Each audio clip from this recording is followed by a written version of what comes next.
Okay. Magandang umaga po sa ating lahat. Alam kong na buwisit kayo dito sa ating ipinakita ngayon, no? Magandang umaga. Decoration ko lang 'yan, ha. Wag niyong pag ano diyan, tingnan niyo na lang 'yan, ha. Okay.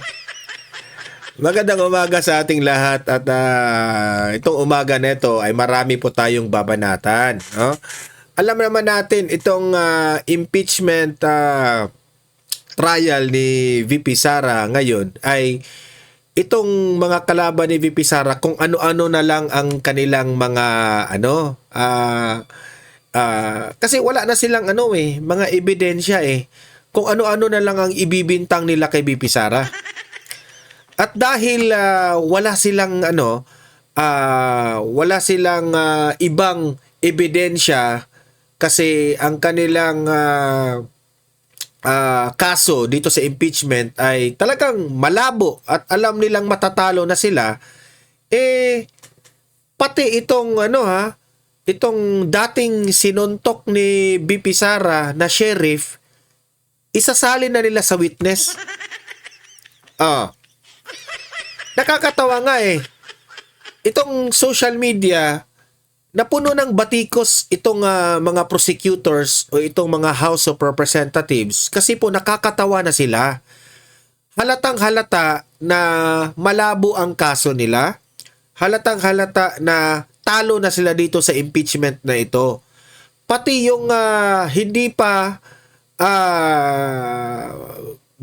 hindi pa Vice President si VP Sara, mayor pa lang siya sa Davao, sinali nila yung nasuntok na sheriff. The witness. Di ko lang alam kung itong sheriff na ito ay magpaparticipate ito sa during the impeachment trial. Baka nakatanggap rin ng maleta. Hindi natin alam, ha? Kasi ginamit na nila Ayan yan ang mukha ni Liza Marcos, galit na galit na. Pinabuhat nyo Ito kasing si KPL itong kaibigan nating vlogger kung ano-anong mga pinopost Kawawa naman si First Lady natin, ha. Talaga ninyo, pinabuhat ninyo ng bigas. So ayan tuloy, nagalit. So, yan po ang atin pong pag-uusapan ngayong araw na ito, no? Itong mga, kung ano-ano na lang ang mga ebidensya na inilatag nila. Kasi wala na talaga, mahina yung kaso ng impeachment, okay? Bago ang lahat, guys, paki-like muna at saka paki-share itong ating video para, guys, kakalat ito sa taong bayan, ha? Kayo mga nanonood ngayon. At sa mga hindi pa nakasubscribe dito sa Donmar TV, mag-subscribe na po kayo, ha, kasi libre lang ang mag-subscribe sa YouTube, walang bayad yan. Updated pa kayo sa ating mga trending na mga balita. Okay? Ayan. Eto, may ipapakita ako sa inyo na itong si Bongbong Marcos, pumunta sa isang lugar, kung sinong maka-determine kung saang lugar ito, na nung tinawag na ang pangalan ni Bongbong Marcos at siya na po ay lumalakad papuntang entablado, ay wala na, hilaw na ang taong bayan, halos hindi na pumapalakpak yung taong bayan. Well, abot bibim, yawa ka. So, ito yung nangyari, ha. Nung lumakad na siya, tinawag ang kanyang pangalan, kaway siya ng kaway. Wala namang pumalakpak sa kanya. Bongbong Marcos, ito yung tanong ko sa inyo. Wala ka bang anong tawag dyan? Hindi mo ba napapansin na talagang hilaw na? Di ba? Nag-epekto na yung negative trust rating mo, negative 13. Di ko nga alam, ngayong buwan na ito, mag-negative 20 na yan. Well, abot bibim, yawa ka. Di natin alam yan na aabot pa yan ng negative 100, di ba? So, ito, ipapakita ko sa inyo ha. Ito yung effect ng negative 13 na trust rating. O, pakinggan ninyo ha. Wait muna. Ito talagang picture ni KPL na galit na si Ma'am Shi. Tanggalin muna natin yan. Mga kabombo, yari na si Ferdinand Marcos. Ito yun ha. Papunta na siyang entablado. Obserbahan nyo yung reaction ng taong bayan. Junior. Mga kababayan, ang Pangulo ng Republika ng Pilipinas, His Excellency Ferdinand R. Marcos Jr. Grabe. Yan parang wala talagang sumigaw, wala talagang yung maririnig mo na palakpak, parang respeto na lang. Respeto na lang. Ayan di ba? Tingnan nyo. Mga kababayan, ang Pangulo ng Republika ng Pilipinas. Hoy, kung saang lugar man ito, pumalakpak naman kayo. Pumalakpak naman kayo. Kung ako si BBM niyan, binawi ko na yung ayuda. Ay nako. Alam naman natin, yung mga tao na nandyan, nakaabang lang yan sa mga ayuda na ibinibigay niya. Di ba? His Excellency Ferdinand R. Marcos Jr. Yan di ba? So BBM, kahit anong daming ayuda na ibinigay mo, wala. Hindi yan mag-e-effect. Ang una mong gagawin, alam mo BBM, tanggalin mo muna si Claire Castro. Yun ang dahilan. Hanggat hindi mo tatanggalin yan si Auntie Claire Castro mo dyan sa pagiging spokesperson mo, magne-negative trust rating ka talaga, negative 13. Aabot pa yan ng negative 20. Ayan hindi mo ba nafe-feel BBM na wala na talagang pumalakpak sa'yo? Si BP Sara nga, nung nandun siya sa mall, bumibili siya ng groceries niya. Hindi na kailangan magtawag pa ng tao. Kusa na siyang makikilig yung mga taong bayan at lalapitan siya. Itingnan nyo ngayon dito. Ito yung nagpapatunay BBM, na hindi po madadala ang taong bayan sa mga binibigay mong ayuda. Yung mga binibigay mong mga bigas. Hindi po yan e-effect. Hindi po kaming taong bayan mag-a-appreciate kami ng isang leader na nakikita namin na sincero po ang inyong malasakit sa taong bayan. Look at former President Rodrigo Roa Duterte. Hindi niya na kailangan mamigay ng ayuda para kiligin ang taong bayan, palakpakan ka ng taong bayan. Hindi na kailangan. Kusayang mag-appreciate yung taong bayan kapag magaling ka talaga.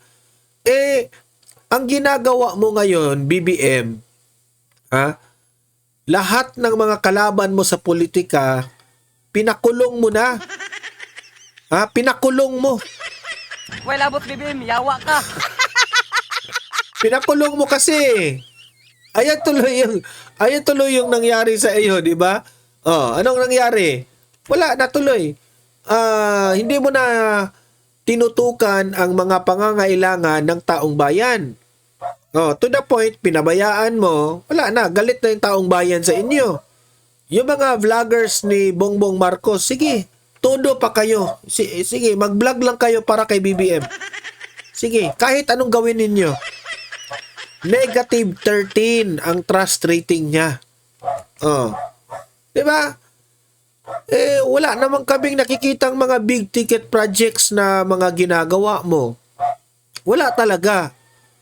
Kaya nga, ang taong bayan, kung tutuusin ang taong bayan, gusto nilang matulog at gumising na 2028 na.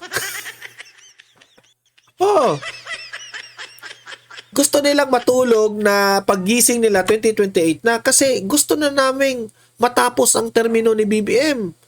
Hirap na ang bansa. Ha? Oh, gusto na namin si VP Sara ang maging presidente kasi wala na talaga. Parang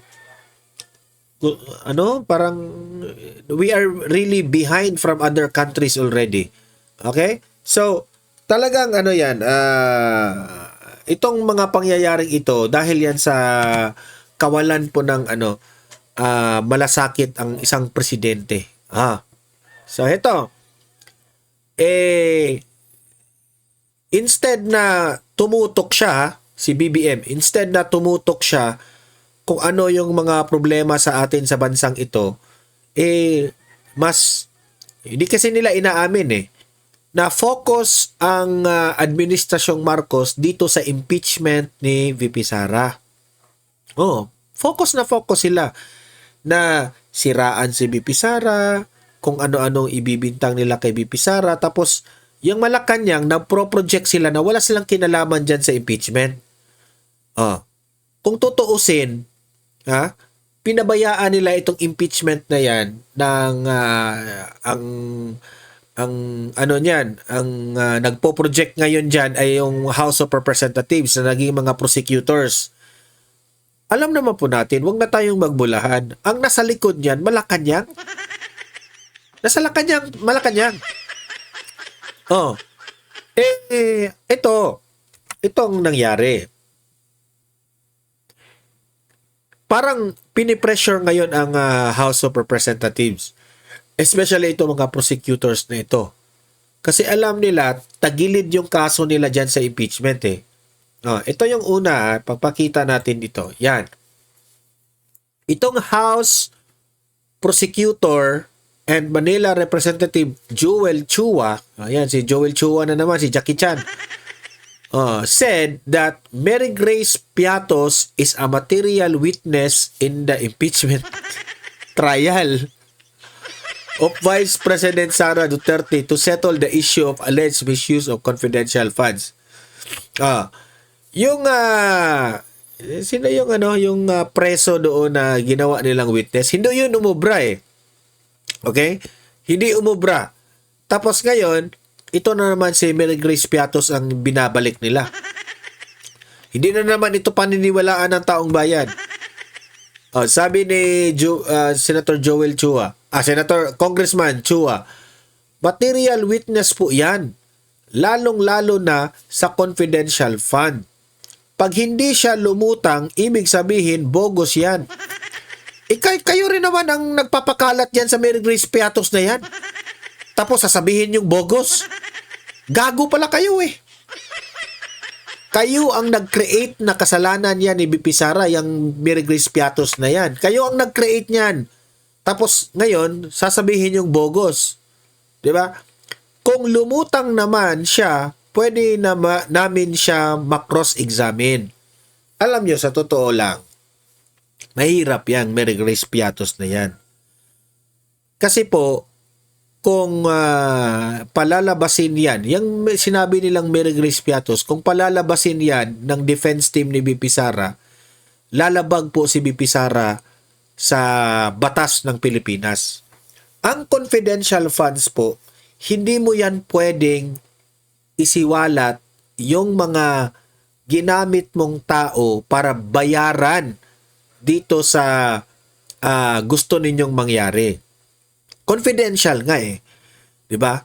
Itong confidential funds, money na ito, kapag ikaw ay presidente ng Pilipinas o vice president ka ng Pilipinas, normal yan na meron kang bayarang tao na mga kasamahan. Like for example, yung mga NPA.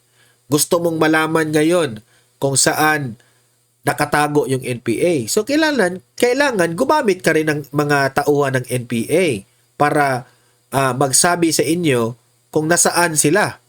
Saan sila nagtatago.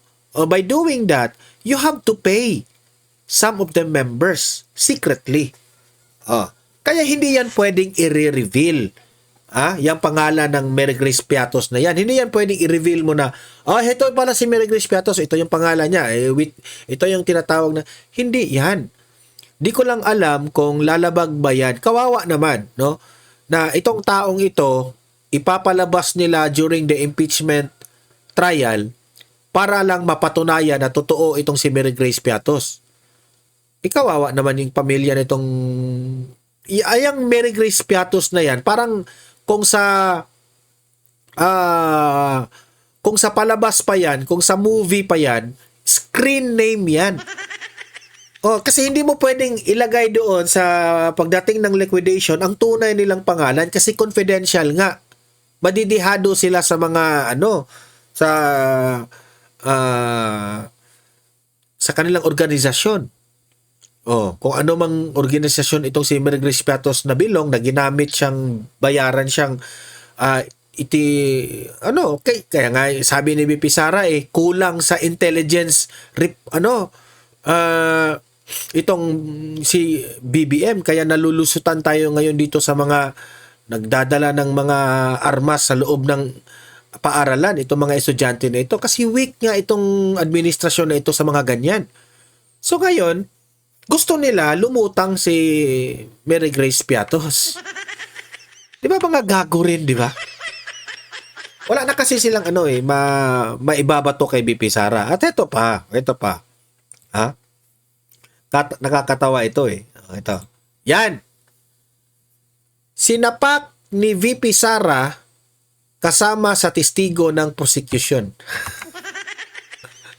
Natatandaan nyo ito? Ito yung sheriff na sinapak ni VP Sara. Okay? Nung panahon na siya ay mayor pa sa Davao. Pasaway rin itong sheriff na ito Ito yung dahilan bakit nagkagagulo dyan. Yung, I think, ito yung insidente sa demolition operation sa Davao City. Included in the prosecution panel's list of witness is Court Sheriff Abby Andres. Yung sinuntok po ni VP Sara, ang pangalan po ay Abby Andres. Akala ko si Mike Abby. Kasi kung si Mike Abby yan, na sinuntok ni VP Sara, deserve lang sa'yo Mike Abby. Pero Abby Andres, iba. Who was punched by Vice President Sara Duterte in 2011. So, hindi pa Vice President si VP Sara sa 2011, di ba? The incident occurred during a demolition operation in Davao City when VP Sara was still serving as the city's mayor. He is among the witness for the Article 4 which is related to grave threats. Ito nung nakita ko itong balita na ito, sabi ko, wala talaga. Talagang mahina yung kaso ng mga prosecutor sila Luistro. Kasi pati itong issue ni VP Sara, itong sinuntok na sheriff, ginamit na nilang witness.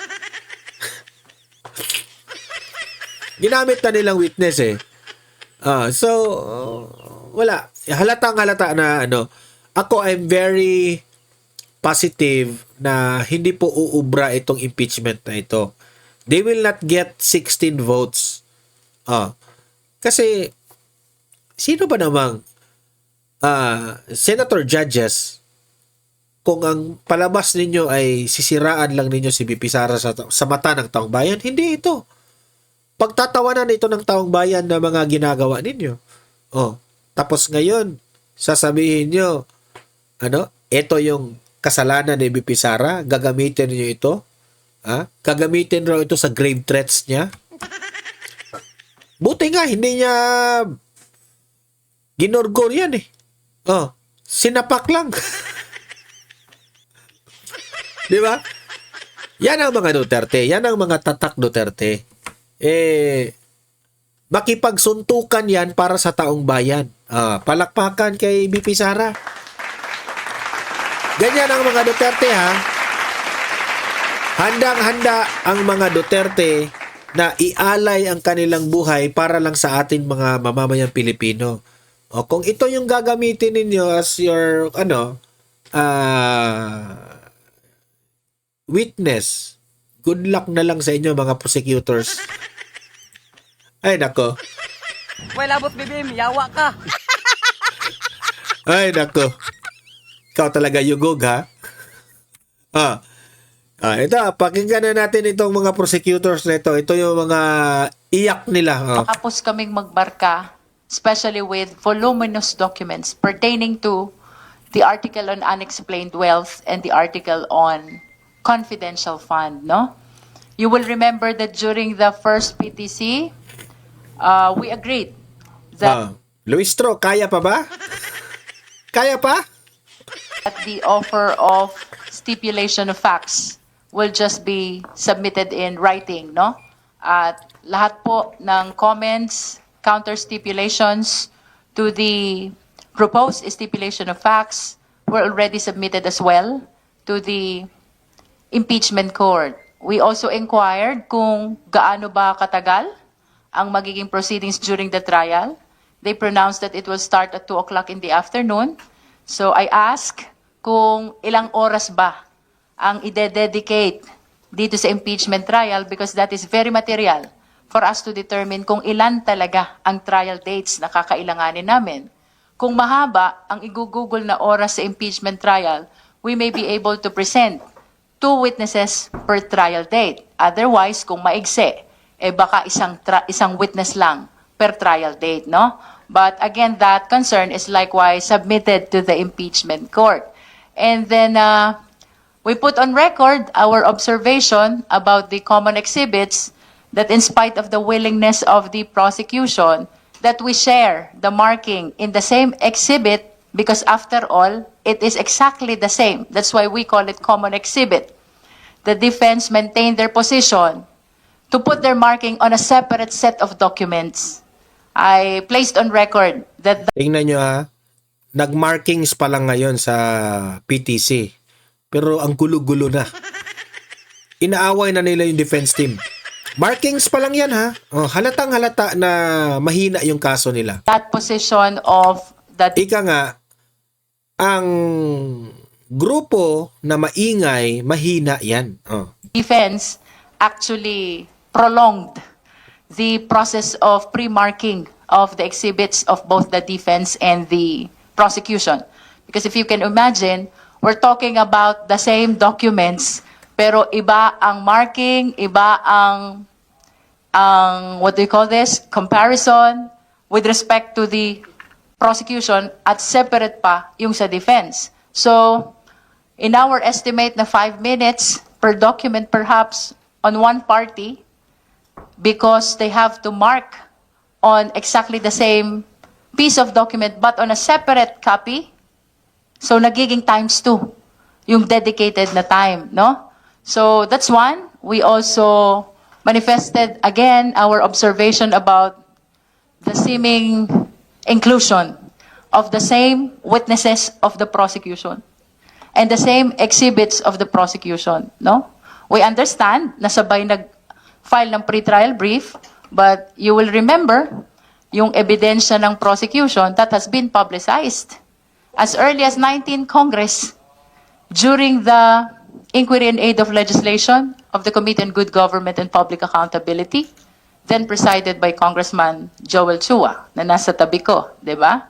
Yun namang ibang ebidensya doon was publicized during the clarificatory hearing of the Justice Committee, also in line with this impeachment trial, no? So, we just registered it in the records of the impeachment court, our observation that a significant number of witnesses and exhibits of the prosecution is likewise listed in the list of exhibits and witnesses of the defense. And we also registered our observation that the purpose for the presentation of their witness is very general, very vague.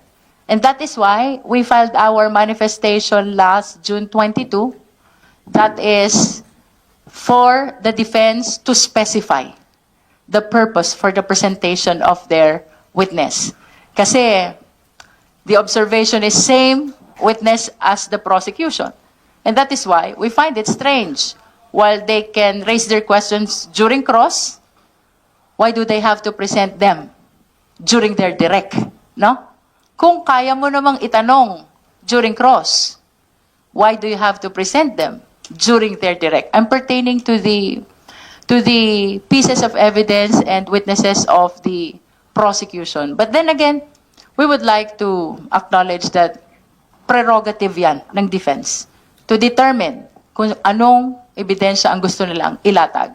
Sa amin lang, we are requesting for them to specify the purpose because we really find it strange na yung ebidensya ng prosecution Yung mga pagmumukha ninyo ay yun yung strange. Yun yung strange.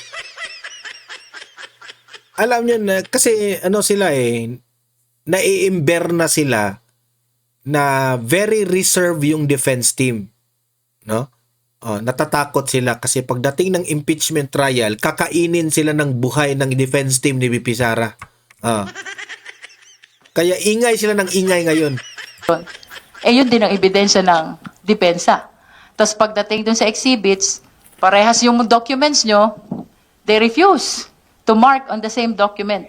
At ang gusto nila, separate set of documents. But again, we would like to express that we recognize that the defense has prerogative to maintain that position, no? So, ultimately, we reiterated the last manifestation which we filed, no?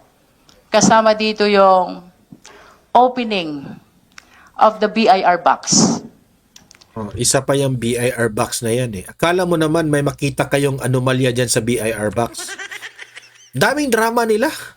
As a matter of fact, we requested the impeachment court and the defense to join us in our position to open the sealed box because after all, we received that sealed box in our exercise of our compulsory process during the hearing of the Justice Committee of the House of Representatives.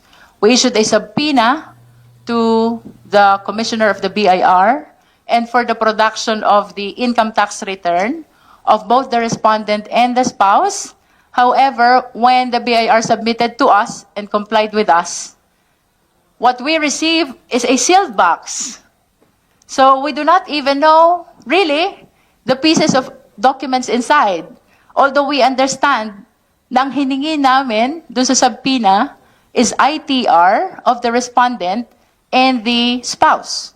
This is very relevant because we will be able to know to present before the impeachment court. Hindi pumayag yung defense team para hindi kayo makaporma during the impeachment trial. Natural yan, strategy yan. The lawful personal income of the respondent and the spouse, no? Tapos gagamitin na naman nila yung taong bayan. Karapatan ng taong bayan na mabuksan yung box na yan. Ugok.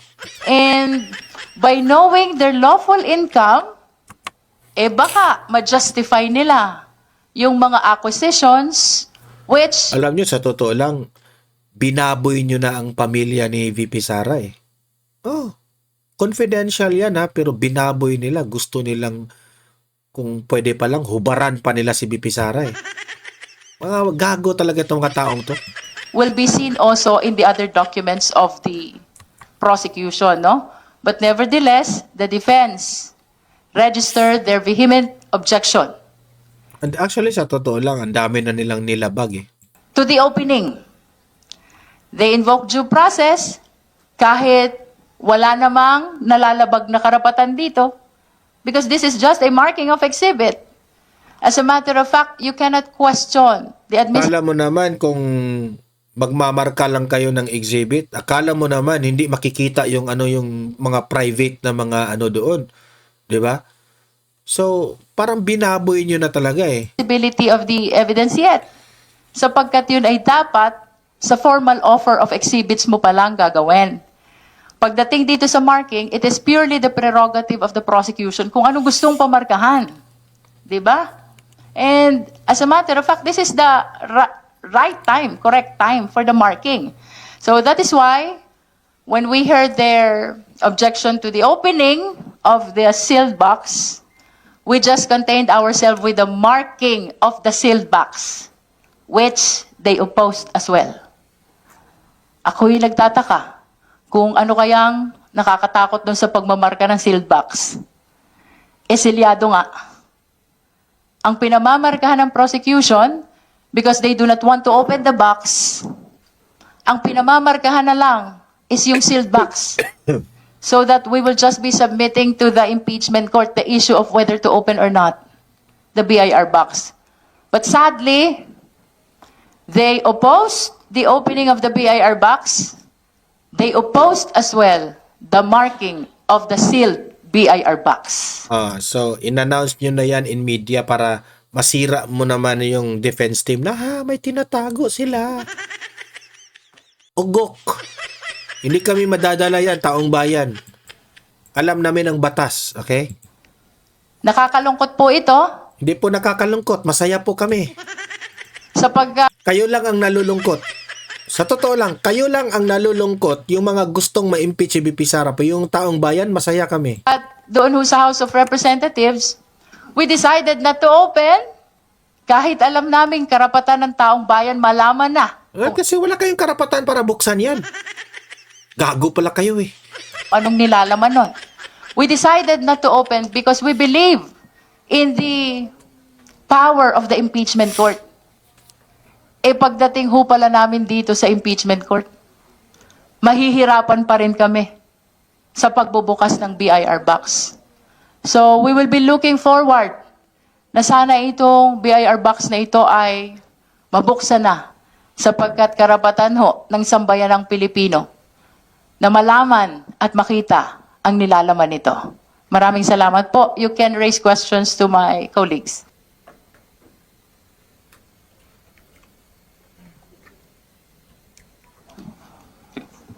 Hello po, good evening. I'm Lance po from Newswatch Plus. So, regarding po dun sa BIR box, safe to say no, the decision on this mangyayari na mismo sa trial proper sa mismong paglilitis.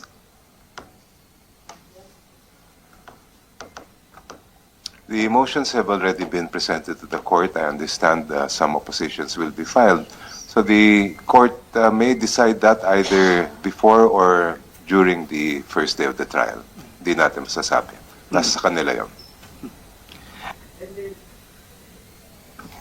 And then, kanina po, I'd just like to see comment and then perhaps from the lead prosecutor. Earlier, the defense spokesperson, Attorney Michael Poa, said that regarding the appearance of Vice President Duterte on the impeachment trial, he said that depende daw po yun kung kakailanganin, depende sa advice nila bilang mga abogado kung kailangan na mag-appear si VP Sara doon sa mangyayaring paglilitis. Sa inyo po ba, kailangan po bang nandun si VP Sara? Kailangan nila kasi mahina yung views kapag wala si VP Sara. Yun ang katotohanan. Ang layunin lang naman nila ipahiya si VP Sara. So gusto talaga nila araw-araw nandun si VP Sara. I understand that that is her prerogative, whether to appear or not. And her non-appearance will simply be deemed as an entry of a plea of not guilty. Nevertheless, in my personal opinion, appearing before the... Nandiyan na naman tayo sa personal opinion. Dito sa pinag-usapan natin, hindi po ito personal opinion ha. Batas po ang sinusunod natin, hindi po personal opinion. Impeachment court is likewise a constitutional duty, which public officials must comply. This is what we meant by public office is a public trust, and public officials must be accountable to the people at Akala mo kung kung sinong mga santo na mga official, no? Akala mo naman. all times. Good evening po. I'm Jairo Robledo from Rappler. Just a procedural question. If ever the impeachment court decides to open the box, will they open the box like sila po mismo or will they subpoena the BIR itself to open the box according to tax code po ba or ano po ba implementing rules nun? Thank you po. For the record, yun pong box na yon ay transmit ng House dito sa Senate when we transmitted the articles of impeachment. So it is in the custody of the Senate. So I don't know, to your question, whether mangangailangan pa ba sila ng subpoena when in fact, the sealed BIR box is already in the custody of the Senate. Hello, good evening po. Angelo po, Pambombo Radio. Kung despite na hindi po nabuksan itong BIR box, masasabi niyo pa rin po ba na pumabor sa inyo itong pre-trial? Definitely. Sapagkat ever since our objective is to finish expeditiously. No? That is why during the first PTC, madaming nire-raise yung defense, which clearly are not within the purview of the pre-trial conference. We opted not to engage with the defense with respect to the issues which are being raised, like the determination of two-thirds threshold, no? The allegation that we did not transmit all the exhibits and documents to the respondent. It was a clear position not to engage with those issues because our objective ever since is to finish this pre-trial conference expeditiously. And that is why we would like to express our thanks to the impeachment court because the goal was achieved. Because just today, the pre-trial conference has been terminated. Kung isa na lang po, aside po sa napakadaming documents, ano pa po yung ibang nakikita nyo na pinakamalaking hamon kung bakit tumagal po itong pre-trial?